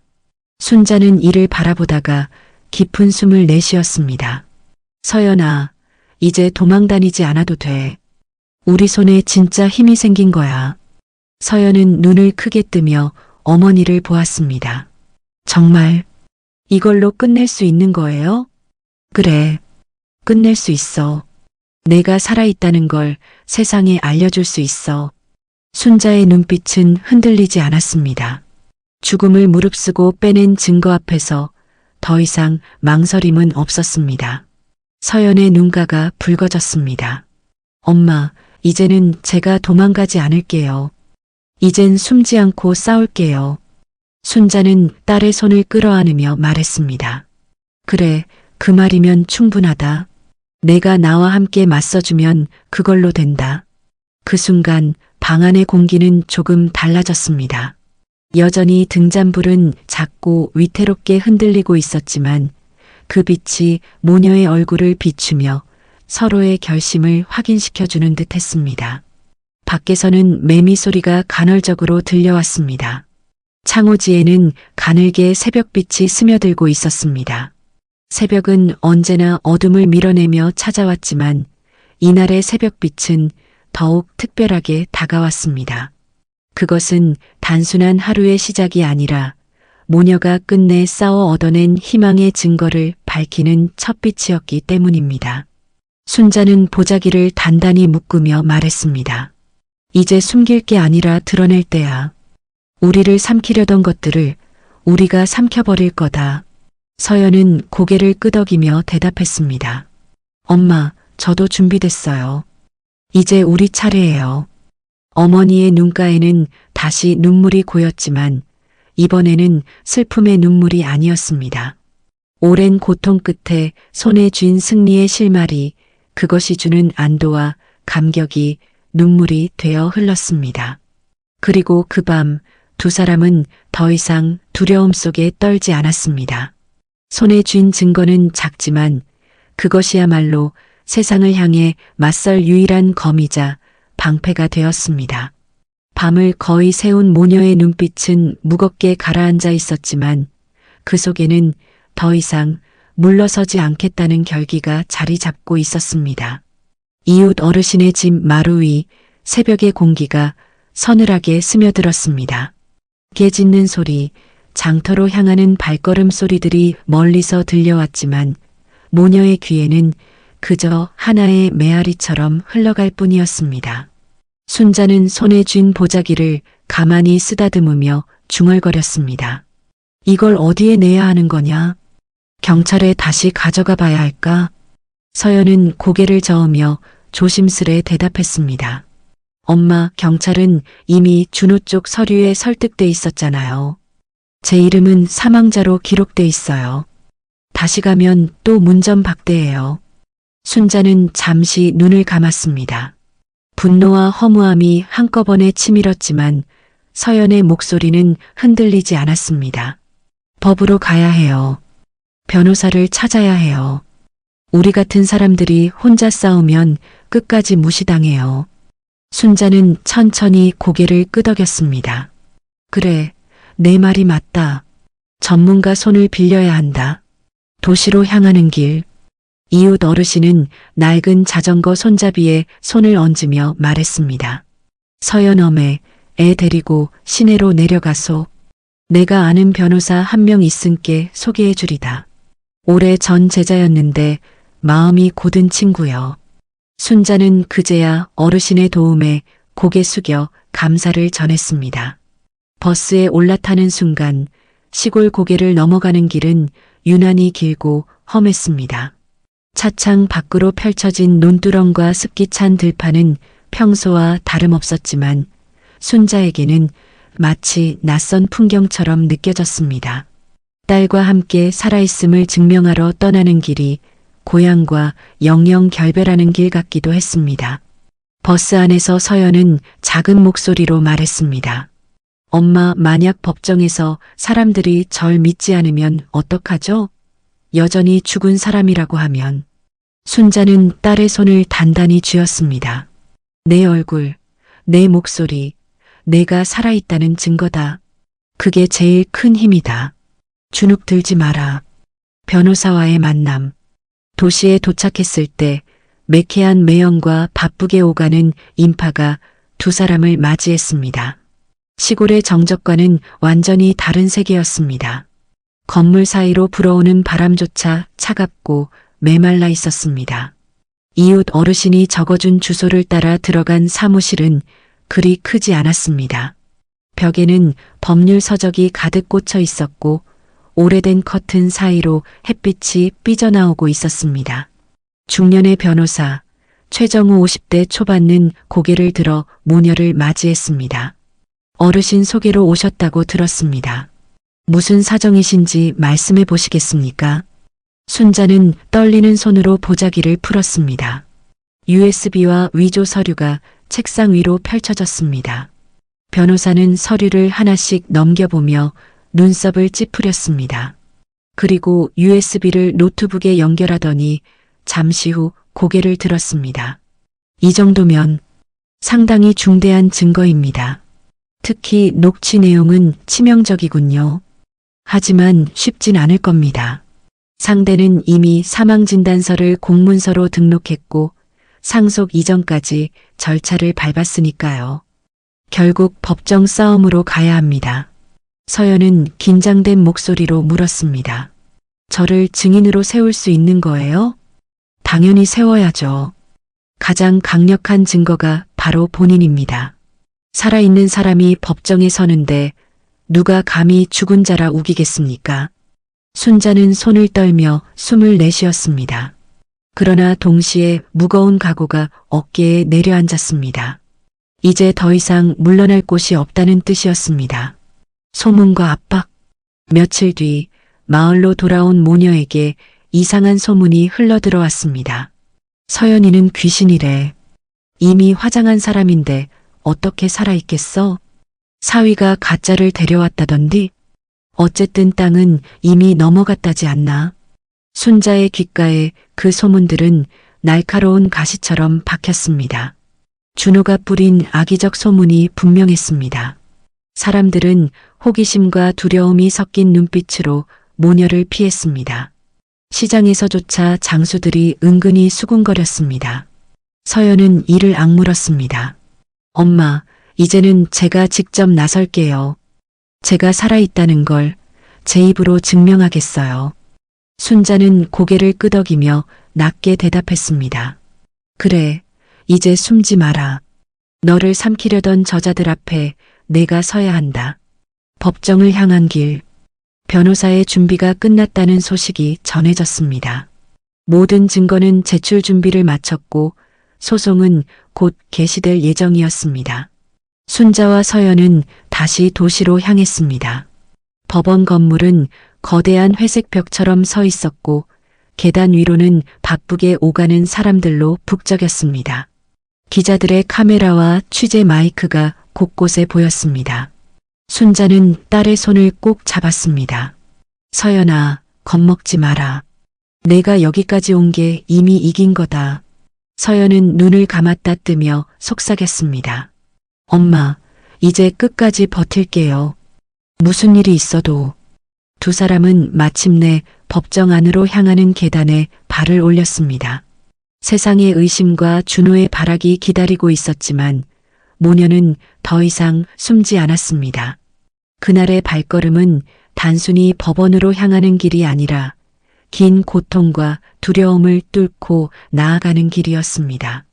법원 안공기는 바늘 끝 같은 긴장으로 얼어붙어 있었습니다. 모녀가 증인석 앞에 서자 방청석의 수십 쌍 눈동자가 동시에 움직였습니다. 천장 위 희끄무레한 형광등은 차갑게 번뜩이며 한순간도 숨 쉴 틈을 허락하지 않았습니다. 서연은 목이 타들어가듯 건조했지만 눈빛만큼은 흔들리지 않았습니다. 살아있다는 걸, 자신이 누구인지를 증명해야 하는 순간이 다가왔기 때문이었습니다.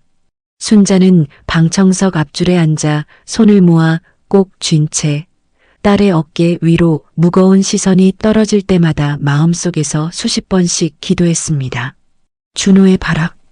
판사의 차분한 목소리가 정적을 뚫었습니다. 증인, 본인이 김서연 맞습니까? 서연이 입술을 앙다물다 떼며 대답했습니다.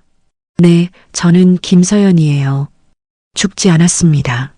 그러자 준호가 벌떡 일어나 책상을 내리치며 고함쳤습니다. 거짓말입니다.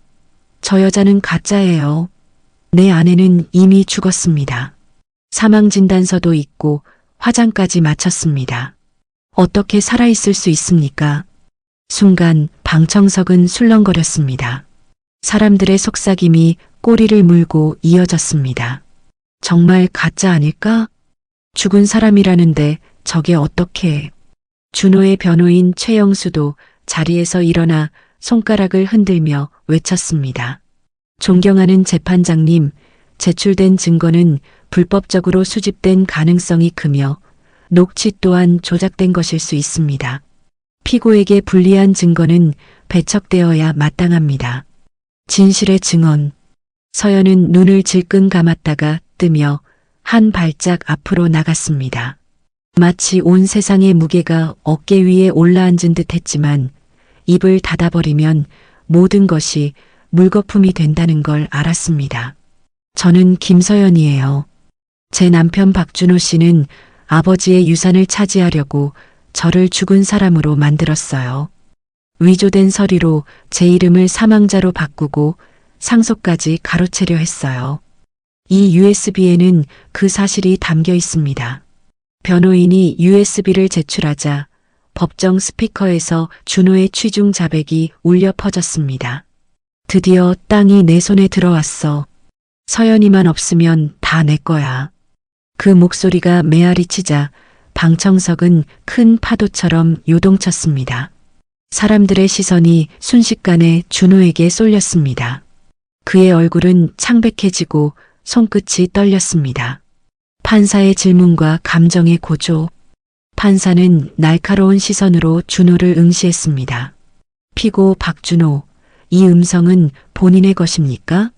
준호는 허둥대며 고개를 저었습니다. 아닙니다. 조작입니다. 누군가 날 함정에 빠뜨리려는 겁니다. 그러나 목소리에는 확신이 없었고 눈빛은 흔들렸습니다. 판사는 잠시 시선을 서류에 두더니 다시 말을 이었습니다. 필적 감정 결과 제출된 위임장과 사망진단서 일부는 피고 박준호와 공범 최영수의 필체로 판명되었습니다. 이 법정은 피고들의 문서 위조와 상속 사기 시도를 인정합니다. 어머니의 외침. 순자는 더 이상 참지 못하고 자리에서 벌떡 일어났습니다.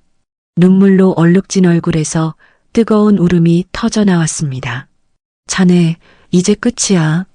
우리 서연이를 죽은 사람으로 만들고도 그 죄를 끝내 부정하려 했지.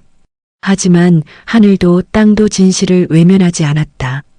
그녀의 외침은 단순한 분노가 아니었습니다.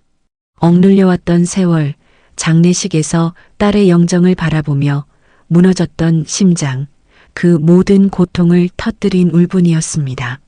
방청석 사람들조차 숨을 삼키며 그 광경을 지켜봤습니다. 선고의 순간, 마침내 판사의 망치가 울려 퍼졌습니다. 3번의 무거운 소리 뒤 법정은 숨조차 멈춘 듯 조용해졌습니다. 피고 박준호, 피고 최영수. 본 법정은 두 피고인의 범행을 엄중히 판단합니다. 피고 박준호는 사기, 상속사기 미수, 사문서 위조 및 행사 혐의로 징역 15년을 선고합니다. 피고 최영수는 공범으로 가담하여 서류를 조작한 점이 인정되므로 징역 7년을 선고합니다. 그 말이 떨어지자 법정 안공기는 폭발하듯 터져 나왔습니다. 기자들의 카메라 플래시가 연이어 터지고 사람들의 웅성거림이 파도처럼 일었습니다. 준호는 얼굴이 사색이 되어 법정 바닥을 노려보았습니다. 그의 손목에는 수갑이 채워졌습니다. 최영수 역시 고개를 푹 숙인 채 아무 말도 하지 못했습니다. 부활의 감정. 서연은 증인석에서 눈물이 왈칵 쏟아져 내렸습니다. 오랫동안 억눌렀던 두려움과 고통이 한꺼번에 터져 나오는 듯 했습니다. 엄마, 이제 끝났어요. 순자는 방청석에서 일어나 딸을 향해 손을 내밀었습니다.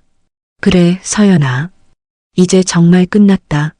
넌 죽음에서 돌아왔고, 이젠 누구도 널 지우지 못한다. 모녀는 서로의 손을 맞잡았습니다. 방청석의 조용한 박수 소리가 하나 둘 퍼져나갔습니다. 사람들은 눈시울을 붉히며 두 사람을 바라보았습니다. 그 순간 법정은 단순한 판결의 자리가 아니었습니다. 그것은 다시 세상 속으로 걸어 나온 딸의 부활의 무대였고 끝까지 믿음을 놓지 않은 어머니의 눈물이 빛나는 승리의 순간이었습니다. 법정에서 모든 것이 끝난 뒤에도 모녀는 마음을 놓을 수 없었습니다. 준호와 최영수가 중형을 선고받았지만 그들이 남긴 자녀 인맥과 탐욕스러운 그림자가 언제 다시 자신들을 덮칠지 알 수 없었기 때문이었습니다. 순자는 밤마다 잠을 설치며 속으로 다짐했습니다. 이 땅에서 더는 안 되겠다. 서연이를 지키려면 아이의 발자취를 감춰야 해. 조용한 준비. 고택으로 돌아온 모녀는 집안을 정리하기 시작했습니다. 하지만 이번엔 떠난다는 사실을 크게 알리지 않았습니다. 이웃 어르신이 찾아와 물었습니다. 서연어매, 이제는 마음 좀 놓겠구먼. 앞으로는 어떻게 할 참이신가? 순자는 억지 웃음을 지으며 대답했습니다. 그냥 서연이랑 조용히 쉬면서 지낼 생각이에요. 여기저기 요양도 다니고. 그 말에 어르신은 더 묻지 않았습니다. 모녀는 그저 차분히 조용히 이별 준비를 해나갔습니다. 장롱 속 서류는 차곡차곡 정리해 불태워 없애고 사진 몇 장만 가슴에 품었습니다. 밤마다 창고에서 여행 가방을 꾸릴 때면 바람에 흔들리는 감나무 잎소리조차 누군가 들을까 두려워 숨을 죽였습니다. 떠나는 길. 출국날 모녀는 새벽 어둠을 틈타 집을 나섰습니다. 기와지붕에 맺힌 이슬이 발걸음을 적셨고 닭 울음소리조차 쓸쓸하게 들려왔습니다. 순자는 대문 앞에서 마지막으로 집을 돌아봤습니다. 이제 다시는 안 돌아오겠구나. 서연은 조용히 어머니의 손을 잡았습니다. 엄마, 여긴 우리를 너무 아프게 했어요. 이제는 새로운 곳으로 가야 해요. 두 사람은 짐을 싣고 공항으로 향했습니다. 마중 나온 이도, 배웅하는 이도 없었습니다. 그저 조용히 흔적을 남기지 않기 위해 그림자처럼 움직였습니다.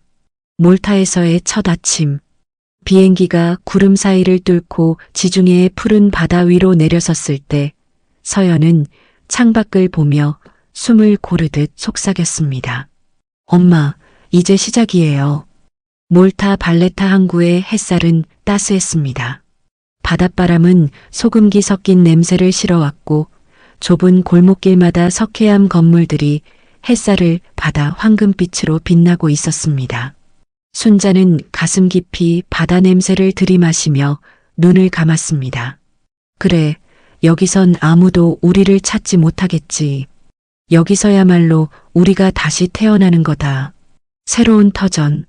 모녀는 사람들 발길이 드문 작은 골목에 조그만 가게를 얻었습니다. 낯선 언어와 문화 속에서 서툴지만 웃음을 잃지 않았습니다. 서연은 손님들에게 서툰 영어로 커피를 내주며 가끔은 한국에서 가져온 차를 건넸습니다. 순자는 가게 안작은 창가에 앉아 지중해 석양을 바라보며 하루하루를 기록했습니다. 이웃들은 그저 어디선가 온 모녀라고만 알았고 그들의 과거를 묻지 않았습니다. 그 익명의 평화가 오히려 두 사람에게는 더없이 큰 위로가 되었습니다. 이 이야기가 가슴에 남는다면 친구와 가족, 지인에게 공유해 주세요.